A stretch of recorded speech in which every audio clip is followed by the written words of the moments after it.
Okay, so we're live. Now we're going to talk about operating multimeters. Okay. Why is it called a multimeter? There's multiple functions. Multiple functions, as simple as that. Okay? So, the functions of a multimeter, and you guys may have had 125 already. Any of you had DLC 125? I'm having it right now. Yeah, you're probably going to go over multimeters anyway, I would assume. So, but important enough to, do it more than once.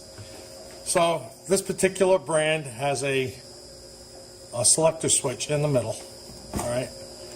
And who can tell me what that? Microamps. Microamps, yes. So that's current flow, right? Yeah.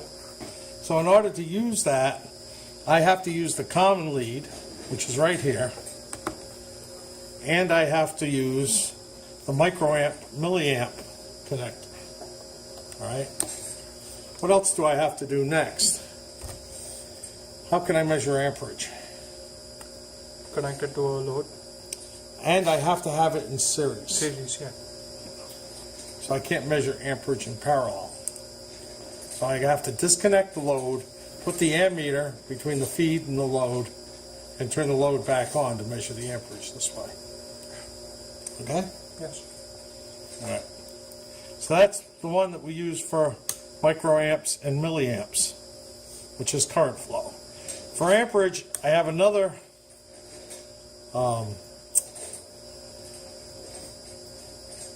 spot to select, but now I have to move my lead over here to the 20 amp connector.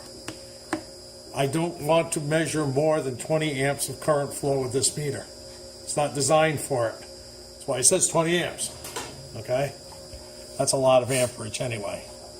Okay, as well as that, you also have a selector switch up here. And what that selector switch does is switch between DC and AC. So on any of these, if I want to measure AC amps, you can see the small AC here on the screen. If I measure that, I'm on DC, I have to hit the selector. Most meters will default to DC, and you'll have to select to go to AC. But not all meters are the same. Okay? So you got to understand you got to learn your meter as you go.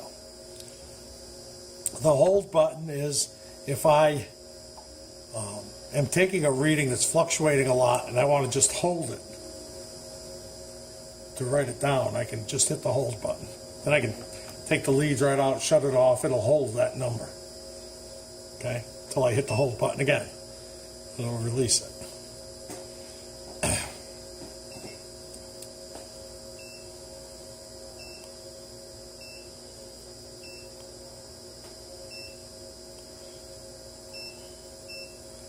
What's the range doing?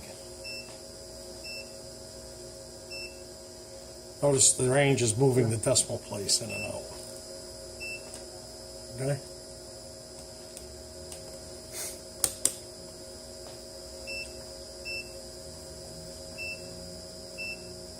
So I can change where the decimal place is with the range function. All right? This meter will shut itself off after a certain amount of time. I think it's 10 minutes. Might be less. But if it does go off on you, while you're using it, you just switch it back to off and then back on. And that will recycle it back on. All right? It's a true RMS multimeter, root mean squared. What's the average? I mean, if you put this on an AC circuit and read in DC, what's it going to read? What's the average current in an AC circuit? Zero. So that if you touch it, you're going to be in trouble. Okay?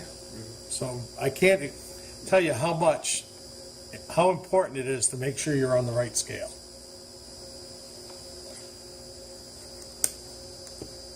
Okay? We have the voltage functions. I think you need to move that one. Ah, it's telling me I'm not in the right connector. So I'll put it over here. And now I can read voltages. Okay, again, DC volt, AC voltage. All right. The light is merely to light up the screen in case it's dark. No big deal there. Okay. I have an ohm function here. This is also continuity. Whoops. Let me see. Ah. So if I put it on that, I should get a sound. So that tells me I have a continuous circuit. Okay? So if I put it across this switch, and this switch is in the off position, all right, what should I be reading?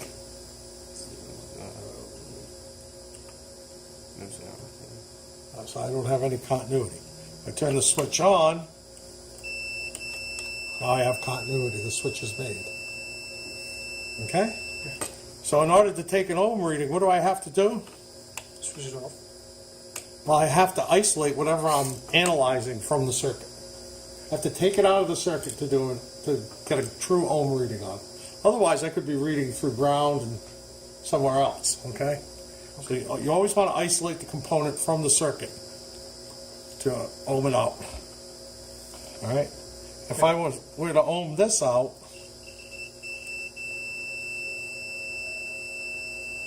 I have continuity, but I also have a little bit of a value. Okay? Anybody know what that one's for? Capacitance. That's capacitance. That will read farads. All right? So when we get into capacitance, this is the device you would use. Do I have a capacitor in there? I may have one in one of those boxes.